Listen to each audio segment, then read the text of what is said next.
Guntur gardens లోని YCP కార్యాలయంలో దివంగత మాజీ ముఖ్యమంత్రి వైఎస్ రాజశేఖర రెడ్డి జయంతి వేడుకలు ఘనంగా నిర్వహించారు. మాజీ మంత్రి విడుదల రజని, ఎమ్మెల్సీ మరి రాజశేఖర్ వైఎస్ఆర్ విగ్రహానికి పూలమాల వేసి నివాళులర్పించారు. ఆరోగ్యశ్రీ పథకం ఫీజు రియంబర్స్మెంట్ ను ప్రవేశపెట్టిన ఘనత వైఎస్ఆర్ కు దక్కుతుందని ఎమ్మెల్సీ మరి రాజశేఖర్ ప్రశంసించారు. గడిచిన 5 ఏళ్లలో వైఎస్ఆర్ బాటలోనే జగన్ సంక్షేమ పాలన అందించారన్నారు. ముఖ్యమంత్రి అయిన తర్వాత చేసినటువంటి కార్యక్రమాలు చూస్తే మనము రాజశేఖర రెడ్డి గారికి ముందు, రాజశేఖర రెడ్డి గారికి తర్వాత అని చెప్పుకోవాల్సిన పరిస్థితి ఉంది.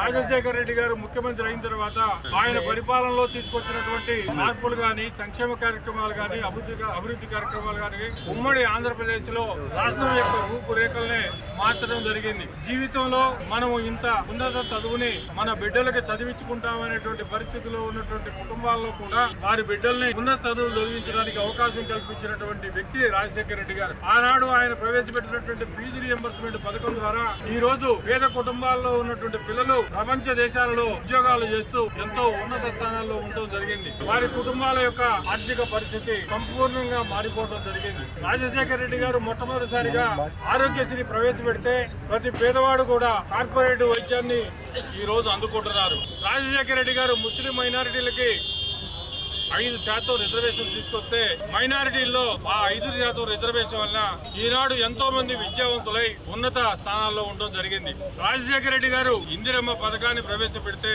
గ్రామాల రూపురేఖలే మారిపోయినాయి. ఏ గ్రామంలో కూడా ఊరిల్లు ఉండటానికే వీల్లేదు అని చెప్పి ఆనాడు ఆయన తీసుకున్నటువంటి పథకం ద్వారా ప్రతి ఒక్కళ్ళు కూడా పక్కా ఇల్లు నిర్మాణం చేసుకుని నివాసం ఉండడం జరుగుతూ ఉంది. గ్రామాల్లో మంచినీటి సౌకర్యం కానీ అనేక రకాలైనటువంటి సౌకర్యాలు కల్పించడమే కాకుండా జలయజ్ఞం ద్వారా ఈ రాష్ట్రంలో